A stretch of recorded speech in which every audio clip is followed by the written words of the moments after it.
E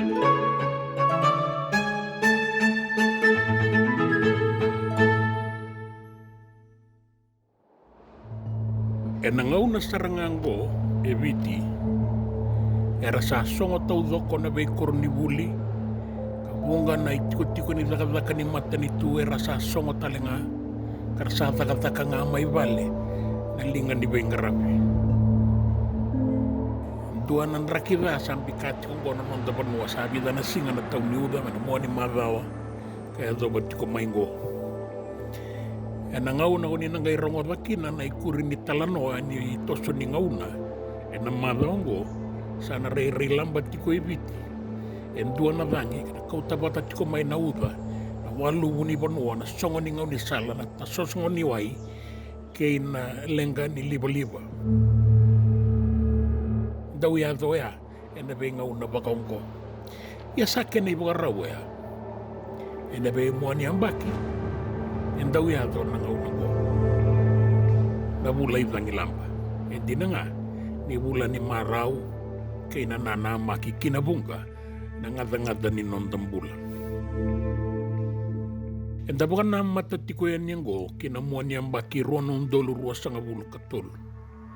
Sana yang baki buwa isara be bunga.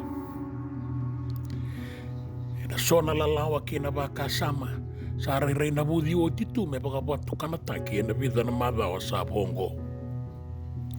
E bakaki na e na biyang baki.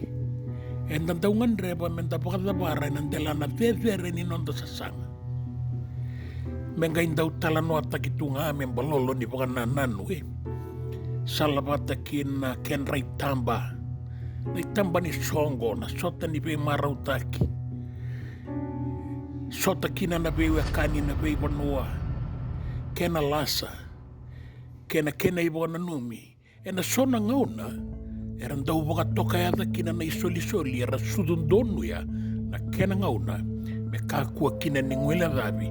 Na langi-langi ni sota baka bewe kani.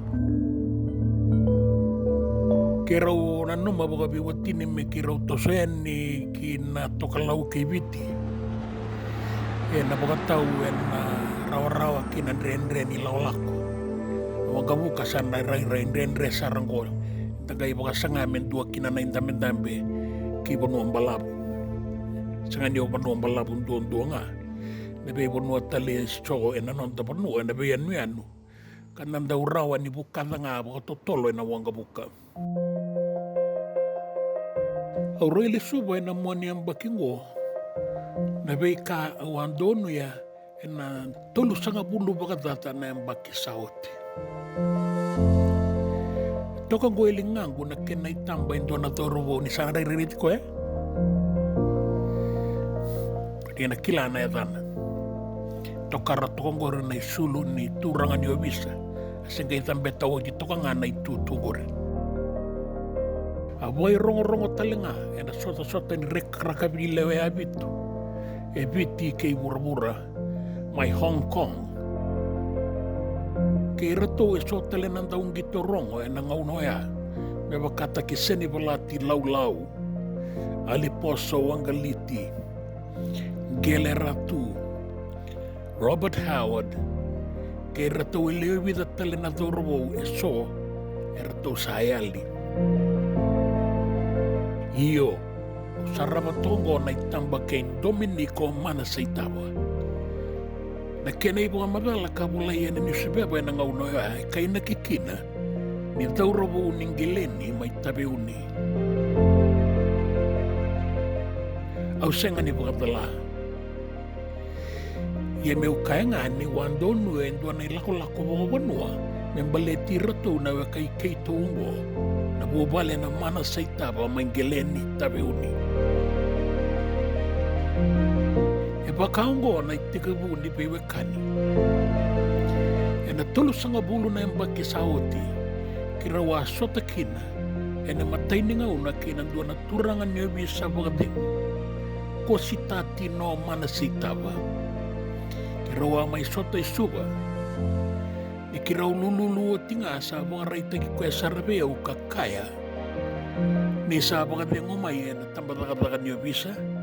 Kasala kita kata kaboli yan ang doon na estate ninyo mai wai mangera wala kata na koroko vuna mai tabe uni iyo vuna nga kada usira taki voli na kena uni mokosoi sangai kata lenga ni keira ube tadini ko sangai tuku mataninda bui sarawiau kiro sangai sota toka mandangango bukan dua iya au kinoda toka baka malua na nogo kurambui kau sangan itu kuna kinen dua naka sangai tukuna wiau niela ko tiko maingo me mai kere na nogo beibuke enan dua na noda to wiwo saki baka mata beita dini mera to sabia lako baka banua kitedi na nogo koro me kau kina na matan rato sangai toro da kengana nogo kinroa entau kau nga na matan ingoni ya kena rere kito sana kau tatalenga na matan ingas ya nada ba me kau kina na matan rato kitedi kia sawa ni rato kaingeleni mai tabeuni ki rau mai weta dini bagaibe ki turang ni bisa bagadengo ko statino Allah matar-taro bagaliu na sota biwa kurang buita kioya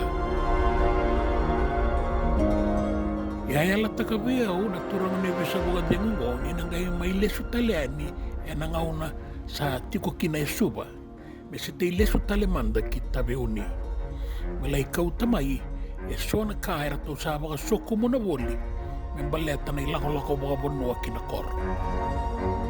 Matanggali watanga, unirere o nga takatiko na nga unang mga sangaray, iwi kame kau kindala ni abu membaleta na inakinisota e na mua niyang bakingo. Sobo, au sanga nikilani kiro sana sanga tala ni sota bukan dua, na nona lesu ya ki wai manggero, laki o tirua na mazawa. Sabang rango ile sumay kisubo ni sabang at dengo mga dua. Au sama ni may mga dindikin duang-dua wali nga. Kabagaw ngo na ikuri ni tuku-tuku biwa kurang buita kiyong go. E ang beauty tevi, e nan raw bakadada na yung bakisawati me soko may kipitilebu, en dua na dorobo, na yadan na kusamo gambale. Asa sangat ko may tevi kay iratale so na no may lawa-lawa so na bewe kaninga may nakoro era sa sanga may kitabe uni mera laki say ni ena vakavaka ni beilongan ni niu era tau kena tuna babalangi ena were kay biti ena ngaunoya era leo bunga na dorobo kay naturang era laki vakavaka rangole may na biasa na ibiti merambau laki bagai tabi telenga na vakavaka ni beilongan ni niu ena estate may tabi uni ena ngaunoya era na tunga na sa ini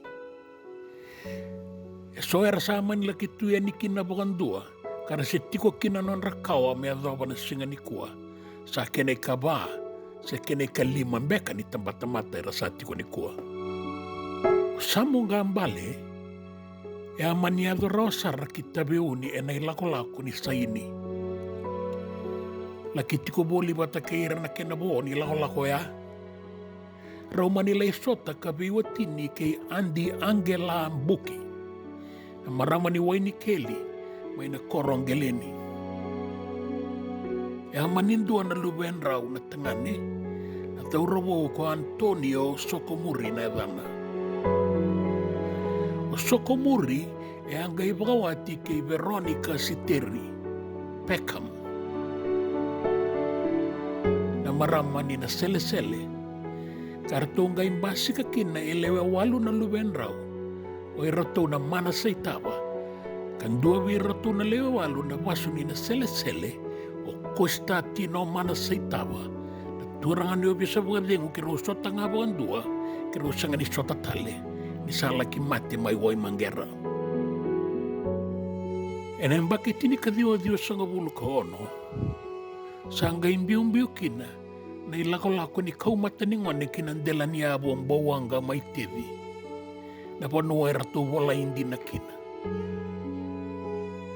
O Dominico mana sa itaba, nang taong gito bagay rongo-rongo tawrat to kang na kinaitamba, eluben raw, o o Iosefo mana seitava kay Katarina Diwai na maramanin na weni at the kaunrove vanua.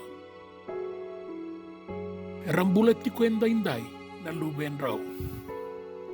Raw sabo nga natangani raw lewerua. Tebita mana seitava iti ko may welesi na nga unango kay Apollo Korobuka dua ka lewa talingani matay waliway sa pagkadengumulya na nonay tiko-tiko na sino. Erto saya linaulo matua Ratu Chone, Domenico Manaseitava, Louis Salandoka, Paulo Manaua, Apollo Korobuka, kay tebito sa pagkarita ko at tinitiko may welesi. Erto lewe-lebuto ka na matabita diningo, orto kambasi ka may besamong gambale may tevi, kaya andeng galabuki, manggileni tabeuni. E nandoon na nga unay muri may unang gaiba Korea. Ano na ilako-lako talinga, endua ka lewe ni matay lawa-lawa ni sayinigo. E ngone besamong gambale, kalaki bagawatian ni kiwelangi tabeuni. E na yung bakigo, erto sangkay sa sangat talinga ni kinakite di na nonakawa. E may matay ni nga una, erto basi kakina kinandela niyabu, erto bola kawang bulakina. Sana lebu sara na matanggalin lako-lako ni sema bayo kanibangonggo, kaya na kena beito soyaki, e na mua niyang baki ang dasaba na matatiko kinonggo. Ni samote.